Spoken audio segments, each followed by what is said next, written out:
And if Christ has not been raised, then your faith is useless and you are still guilty of your sins.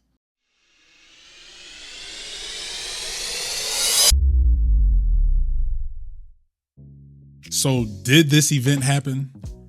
Everything hinges, as a Christian, our total belief, everything that we can believe about Christianity hinges on if that event happened, if that was true.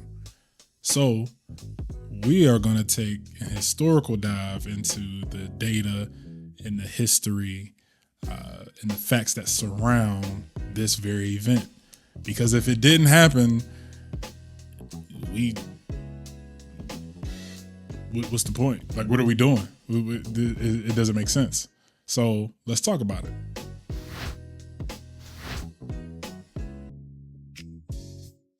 Nero fastened the guilt of the burning of Rome and inflicted the most exquisite tortures on a class hated for their abominations called Christians by the populace. Christus, from whom the name had its origin, suffered the extreme penalty during the reign of Tiberius at the hands of one of his procurators, Pontius Pilate. And this was written around 116 AD, again, very early on, about the execution of Jesus. That he was crucified is as sure as anything historical can ever be. On the eve of Passover, Yeshua was hanged. For 40 days before the execution took place, a herald went forth and cried, "He is going forth to be stoned because he practiced sorcery and enticed Israel to apostasy." And that came from the Jewish Sanhedrin 43a. And we know they don't believe in Jesus. So again, an extra biblical source. What advantage did the Athenians gain from putting Socrates to death? Famine and plague came upon them as judgment for their crime. What advantage did the men of Samos gain from burning Pythagoras? In a moment their land was covered in sand. What advantage did the Jews gain from executing their wise king? 70 AD, very early on, talking about the execution of Jesus. Again, extra biblical, not in the Bible. The most certain element of the tradition about Jesus is that he was crucified on the orders of the Roman prefect of Judea, Pontius Pilate. That was written by Bar Ehrman, who today is probably the world's most famous atheistic New Testament scholar. I take it absolutely for granted that Jesus was crucified under Pontius Pilate. I think we need have no doubt that given Jesus' execution by Roman crucifixion, he was truly dead and that his temporary place of burial was discovered to be empty shortly thereafter. There is only one fact on which nearly all accounts about Jesus of Nazareth, whether written by persons hostile or devoted to him, agree that by the order of the Roman prefect Pontius Pilate, he was condemned and crucified. That Jesus was crucified on the direct authority of Pilate himself need not to be doubted for a minute. Just about another question for the historical Jesus could agree that Jesus was crucified under Pontius Pilate and suffered death. Jesus' execution by Pilate is a fact that is almost beyond dispute. The death of Jesus can be historically verified. The execution of Jesus of Nazareth on a cross is among the most securely established facts of his life. There is essentially a consensus from historians that Jesus, first of all, existed, he lived on earth, and that he died by Roman crucifixion under Pontius Pilate. That is a historical fact.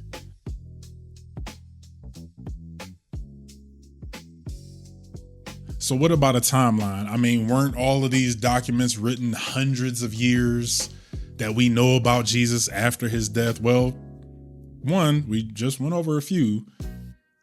In the same century that he lived, you have people that are not Christian, that are not followers, writing about Jesus. One, but what is the timeline of these documents?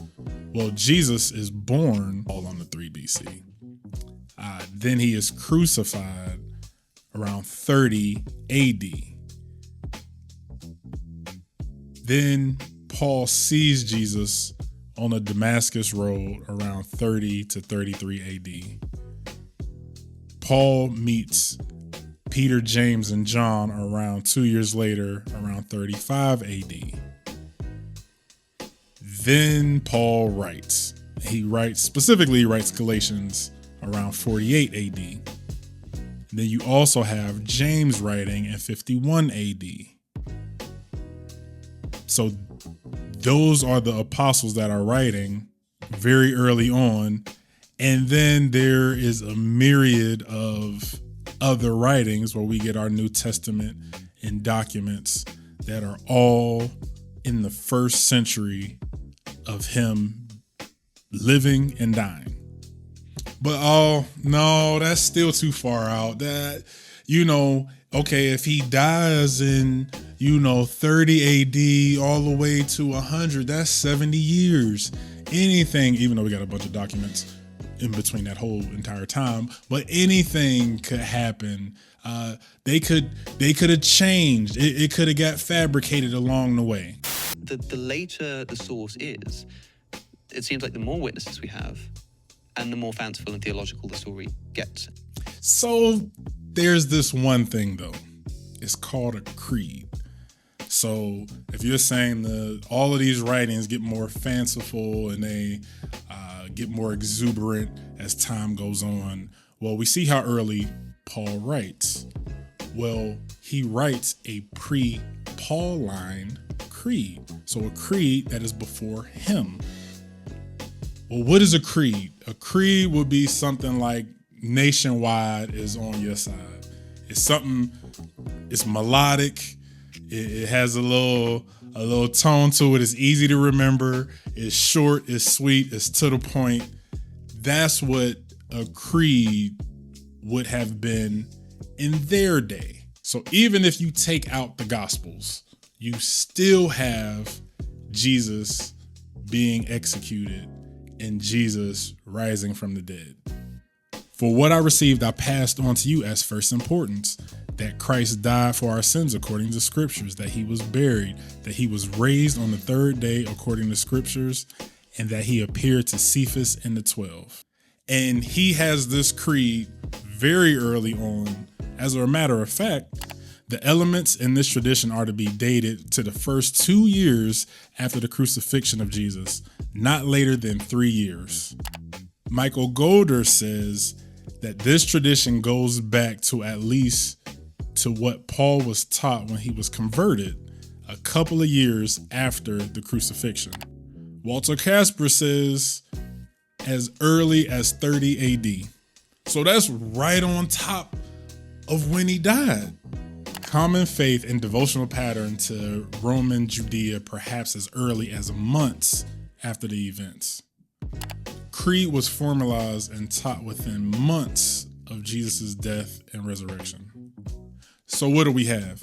We have Paul, who has this creed that's going around about Jesus, and he puts it in his writing where scholars say that creed was established from as late as 2 years to months after Jesus' death.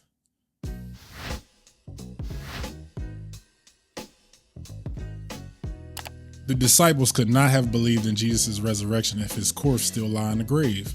It would have been wholly un-Jewish, not to say stupid, to believe that a man was raised from the dead when his body was still known to be in the grave.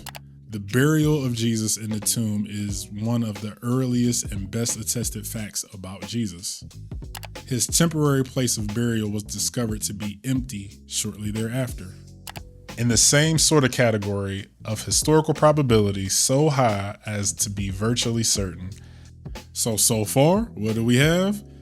Jesus, of course, existed. He died by Roman crucifixion, and he was buried. Simple enough.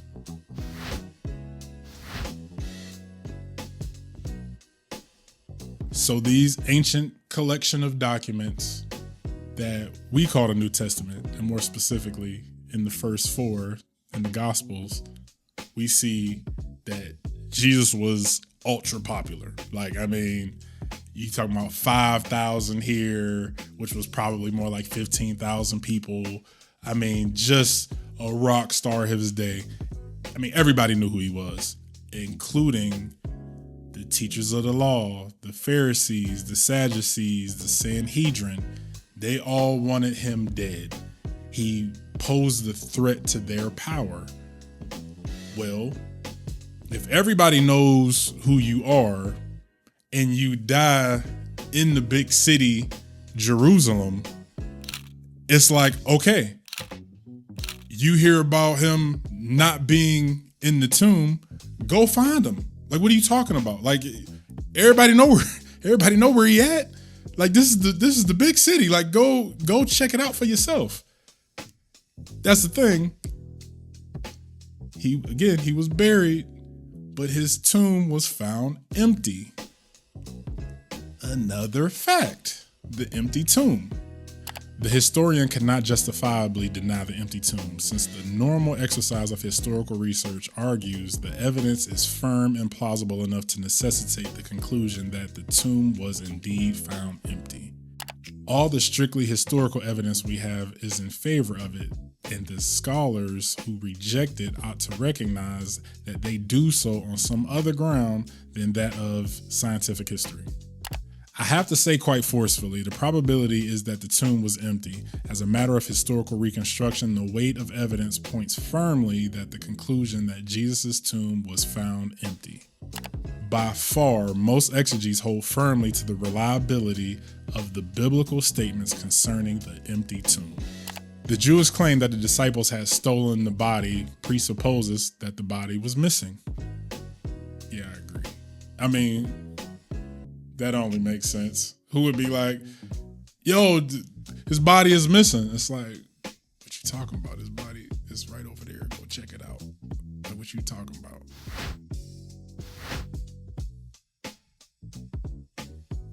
Women discovering the tomb actually helps in that this would have been an embarrassing fact. If you're fabricating a story, you wouldn't put women discovering the tomb first. You wouldn't do that.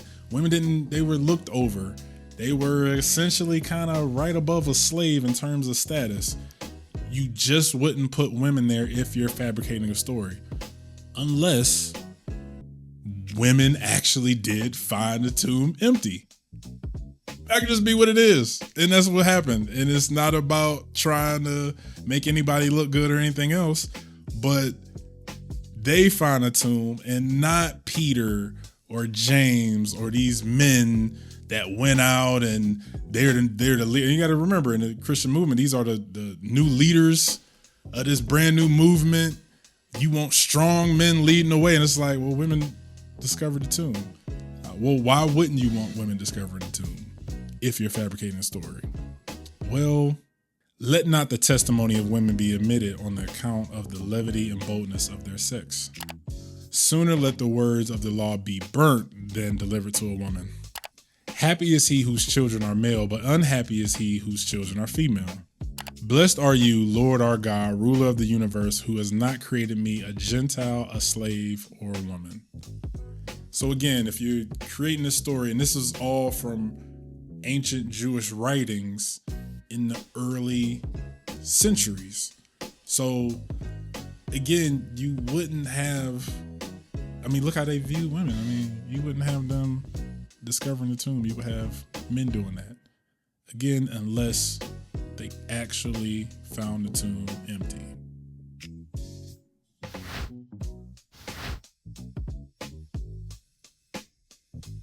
The more we study the tradition with regard to the appearances, the firmer the rock begins to appear upon which they are based.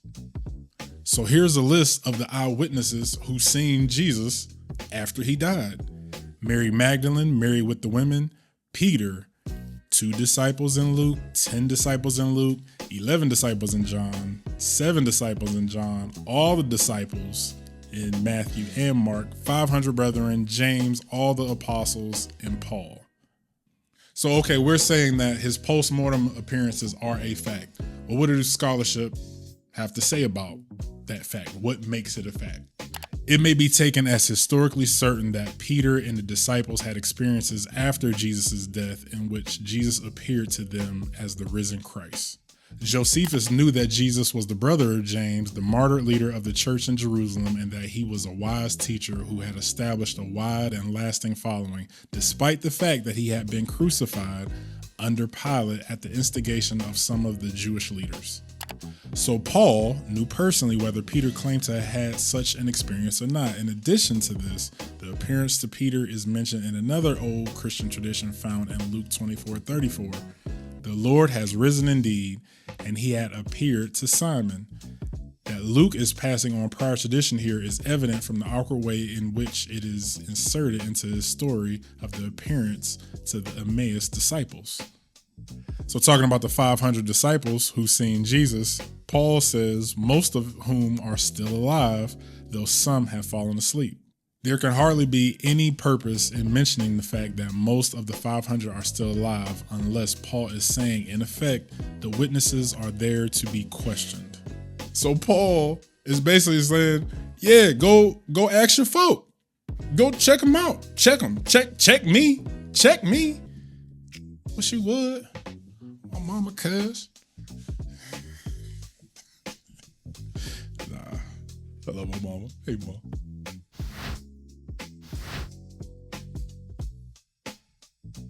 James, the brother of Jesus. So you're like, what? Yeah, James didn't believe in Jesus at all, was not in the picture until after Jesus rises from the dead. And actually thought he was a little crazy. Mark 3:21. When his family heard about this, they went out to take custody of him, saying he is out of his mind. His family thought he was crazy. It's like, yo, your brother, he's off his rocker. He's a few slices short of a banana pie. I just made that up. I don't know if that's a thing. The conversion of James is one of the surest proofs of the resurrection of Jesus Christ. So yeah, his family thought he was crazy. They thought he was nuts. But that actually helps in verifying the story. What would it take for your brother, to convince you that he is the Son of God? You'll be like, yo, he crazy. But he's seen him after the resurrection, and he completely changed who he was. He was a complete skeptic, was not in the picture at all during Jesus' ministry, and then became a leader of the church in Jerusalem. What would it take for that to happen? That James and other members of Jesus' family did not believe in him during his ministry. We can be certain of the fact that the brothers of Jesus were not impressed, were not followers of Jesus during his lifetime. They were scoffers, cynics, suspicious of Jesus' sanity. But something happened. Look at James before Easter, look at James after Easter. What caused a change that was this dramatic? James did not belong to the followers of Jesus when he was on the earth, but distanced himself in unbelief from his brother. It was the appearance of the risen and uplifted Christ which first made him into a respected member of the church in Jerusalem, and after Peter's departure to its second head.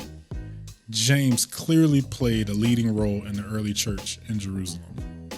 And then he was stoned for his beliefs in 62 AD. So you go from, I don't even know, dude, he crazy, to I'm all down for him and willing to put my life on the line and die for my belief. What changed?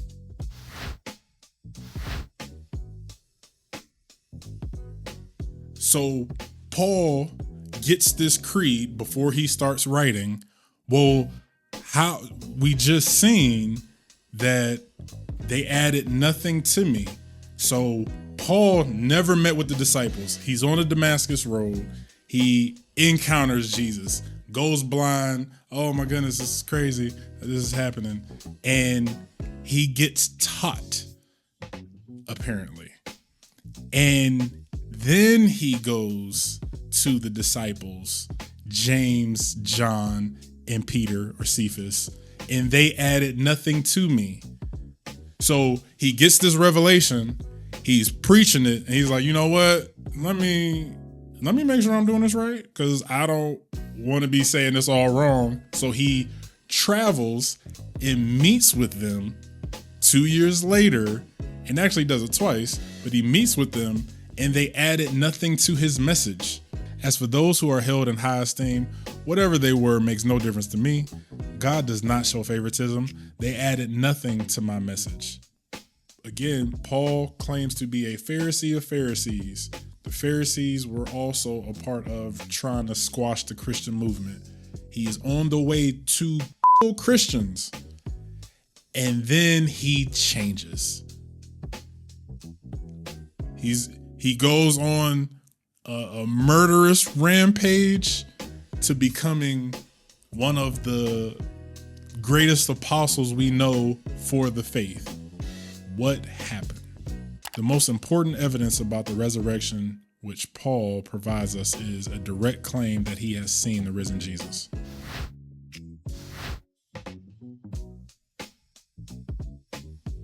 So the disciples' belief in Jesus. This is another fact. In all, at least 7 early sources testify that the original disciples willingly suffered in defense of their beliefs. If we include the sufferings and martyrdoms of Paul and James, the brother of Jesus, we have 11 sources.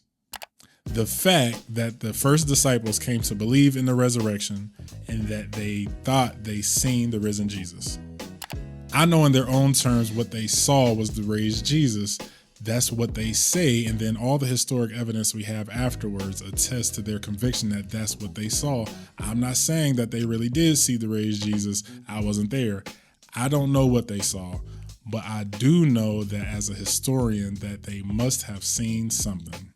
So earlier we talked about all the disciples seen him.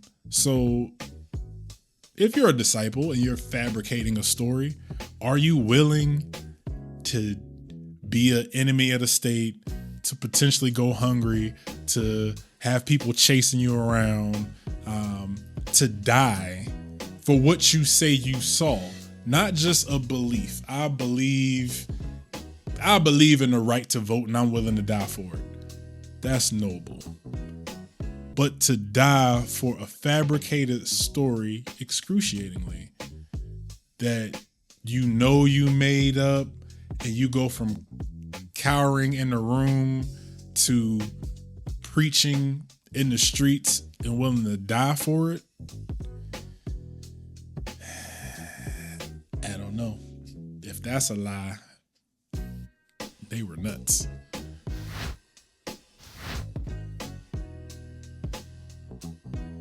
So now you have to deal with these facts. That of course Jesus lived. That Jesus died by Roman crucifixion, that he was buried, that his tomb was found empty, that it was found by women, that James, the brother of Jesus who didn't believe in him, that Paul, who was trying to kill Christians, that the disciples who were hiding out and afraid and then became excited, all changed and were willing to die for their beliefs. What changed? What happened?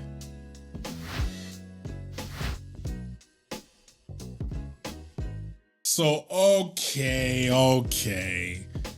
I hear all of that.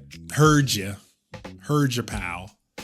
But simple explanation. They were hallucinating. They thought they seen Jesus, but they didn't see Jesus. They were just hallucinating. It's called a hallucination theory. Well, here's the thing about the hallucination theory is hallucinations medically don't happen in group settings. I can hallucinate, but you see the same thing that I'm seeing? That's not a thing. For someone in the ancient world, visions of the deceased are not evidence that the person is alive, but that the person is dead. So, yeah, you don't hallucinate about people that are alive.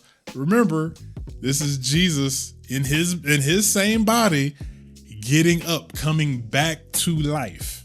That's what resurrection is. He wasn't a ghost. He wasn't a premonition. He wasn't halfway something like, no, he ate. They said he ate broiled fish. It's like, yeah, I'm hungry. Touch me. Thomas, put your hands in my hands. Put your hand in my side. Like, they can feel him, they can touch him. It was him. So hallucinations don't happen with people that are alive, but people that are dead. So you hallucinate. It's typically grief induced, but you saw grandma. It's like, oh, I saw grandma, and you felt some kind of way. But again, the thing is, the disciples were exuberant. They were excited. They were joyous. It wasn't induced by grief. So what do you do with that? William Mulligan criticized the contagion model, noting that the story allegedly spread with the rapidity and force of an epidemic, but argued that the disciples' actual response was one of joy, boldness, and enthusiasm, which contradicts the nature of grief-induced hallucinations.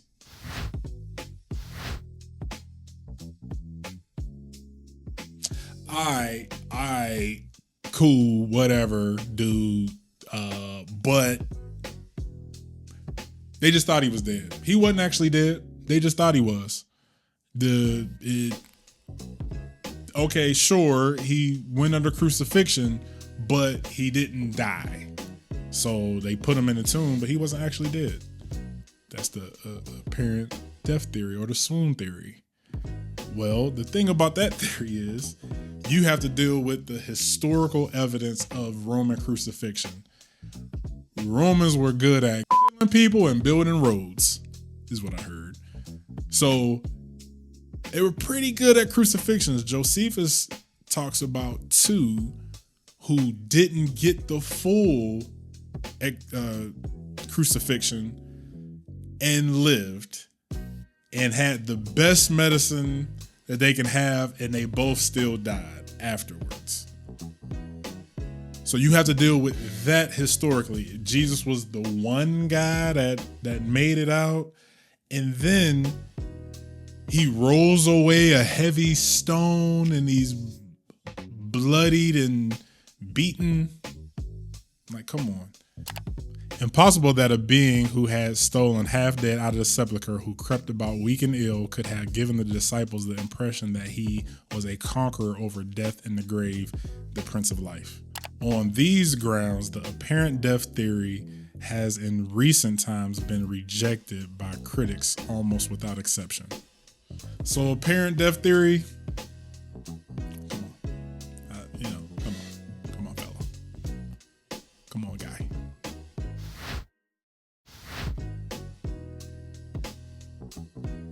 So if you're ever talking with someone, or you're the one that's talking, and the question is, well, why do you believe that Jesus rose from the dead? Did he rise from the dead? You can hold fast to the facts that, again, the facts that we went over.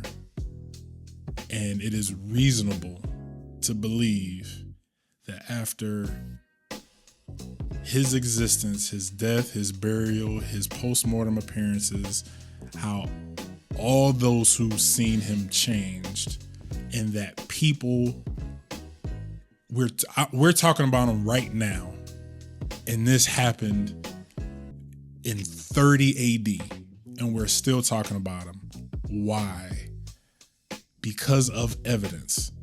Now, is evidence proof? Can you prove anything? No. Nobody can prove anything. If you're the skeptic, you're like, I don't know, you can't prove anything. If you're the believer, you can't prove anything. All we have is evidence.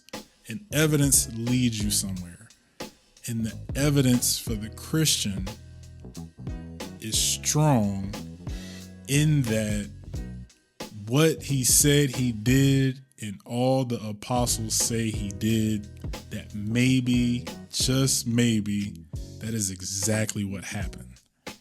So as a Christian, why I believe what I believe is through evidence. It is evidence-based. Christianity is evidence-based. It is go, taste, and see. It's go, see. It has always been evidence-based.